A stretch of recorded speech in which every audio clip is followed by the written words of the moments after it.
How to cancel MLB TV on Amazon Prime. Now, if you're currently using an iOS or an Apple phone, this is just very easy to do.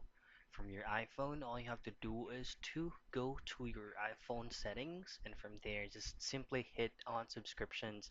And if you have subscribed to any plans from LB TV, then you can just definitely cancel it in no time.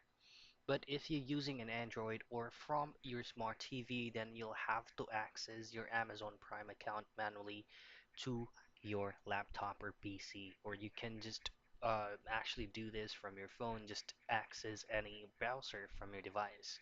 And what you want to do in here, just have to log into your Amazon Prime account and you just have to go to orders. Now from orders, all you have to do is to look for the MLB TV under subscriptions, and by there you can just definitely cancel it.